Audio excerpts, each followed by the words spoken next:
Sabe, uma das maiores, se não a maior tensão da vida cristã é exatamente este desafio. Como é que se vive neste mundo sem, no fundo, pertencer a ele? É um paradoxo que está bem no centro da jornada da fé, e hoje a gente vai tentar desembrulhar um pouco essa ideia.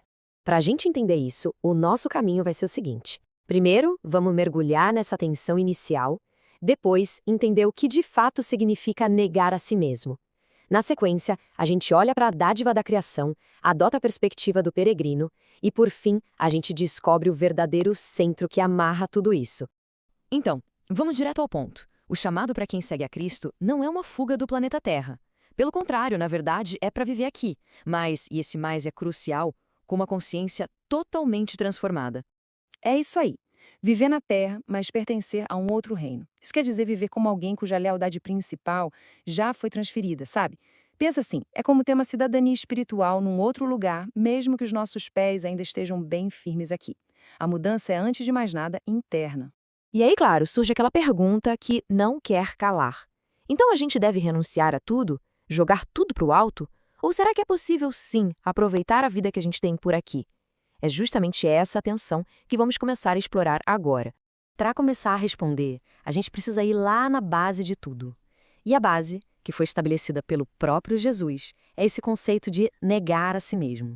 Olha, quando Jesus diz essas palavras, é muito importante a gente entender que isso não é uma sugestão para um nível, digamos, avançado de fé. Não, não. Ele está estabelecendo a condição fundamental para ser um discípulo. É o ponto de partida para todo mundo. E o que é realmente fascinante aqui é que esse negar a si mesmo vai muito, mas muito além de só abrir mão de coisas materiais. O ponto central é rejeitar o governo do próprio ego. É uma ruptura, uma quebra radical com o eu sendo o senhor e o centro da própria vida. Agora, um esclarecimento que é, assim, crucial. Quando a Bíblia fala sobre o mundo que a gente deve rejeitar, ela não está falando do planeta, da natureza, das árvores, não. Ela se refere a um sistema invisível, corrompido, que vive em rebelião contra Deus e que o tempo todo tenta moldar os nossos pensamentos, os nossos valores e até o que a gente ama. O apóstolo Paulo reforça isso de um jeito brilhante. A batalha não é contra a matéria, contra as coisas, mas sim contra um padrão de pensamento. A transformação real acontece é na mente, quando a gente rompe essa conformidade com o sistema do mundo. Ok, mas é aqui que o paradoxo fica ainda mais profundo. Se a gente deve rejeitar o mundo, o que a gente faz com a criação física, com a comida, a música, a natureza?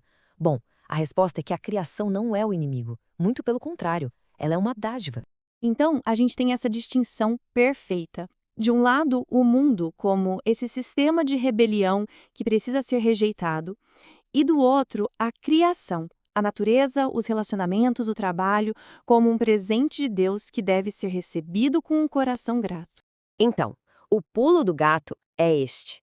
O problema nunca são as coisas em si, mas o lugar que elas ocupam dentro do coração. A questão não é o que se tem por fora, mas o que é prioridade por dentro. E essa frase resume tudo. A verdadeira identidade de um discípulo não é definida pelo que ele possui externamente, mas por aquilo que o possui internamente. A verdadeira batalha pela lealdade do coração. Certo. Então, como é que a gente vive essa tensão na prática? A resposta está em adotar uma mentalidade, uma perspectiva de peregrino, que ensina a usar as coisas do mundo sem se agarrar a elas. Esse versículo é de uma profundidade. Ele nos dá o princípio-chave. A gente pode, sim, usar o que o mundo oferece, mas com leveza, sem abusar, lembrando sempre que a forma como este mundo se apresenta hoje, ela é passageira. Na prática, isso se traduz em 3 atitudes bem claras. Primeira, usar as coisas, mas sem se apegar a elas. Segunda, desfrutar das experiências, mas sem ficar preso nelas. E terceira, e talvez a mais difícil, viver plenamente aqui, mas sem fincar raízes, como se este lugar fosse o nosso destino final. E aqui tem outra distinção fundamental, que é a diferença entre apreciar e admirar de um jeito idólatra. Apreciar é reconhecer que Deus é a fonte de tudo que é bom. Já a admiração idólatra, bem, ela adora a criação e acaba no processo ignorando o Criador. É exatamente por isso que os cristãos são tantas vezes descritos como estrangeiros e forasteiros. É viver aqui, mas não construir a própria identidade com base nas coisas daqui. Isso âncora os valores, a alegria e a esperança em algo muito maior, que vai além das circunstâncias do momento. E agora a gente chega no coração de toda essa análise. E o ponto central, veja bem, não é um conjunto de regras sobre o que pode ou não pode fazer. O foco, na verdade, é uma pessoa. E aqui a gente encontra um paradoxo que é simplesmente maravilhoso. Quanto mais uma pessoa consegue se desprender de si mesma e do sistema do mundo, mais livre ela se torna para desfrutar, do jeito certo, daquilo que Deus criou. A renúncia ao ego, na verdade, libera para o verdadeiro prazer. O resultado disso é uma vida de um equilíbrio belíssimo. De um lado, a recusa em se entregar para o mundo, em idolatrar a criação ou viver só para si mesmo. E do outro lado, a liberdade para reconhecer a bondade de Deus em tudo, para viver com gratidão e para aproveitar as coisas com reverência. Portanto, o ponto fundamental não é a renúncia pela renúncia, como um fim em si mesma. É a substituição. É sobre tirar o eu do trono e colocar Cristo como o Senhor que governa a vida. E quando a gente olha por esse ângulo, a renúncia cristã deixa de ser vista como uma perda triste e se revela pelo que ela realmente é, uma libertação. É a liberdade de não ser mais escravo das coisas criadas.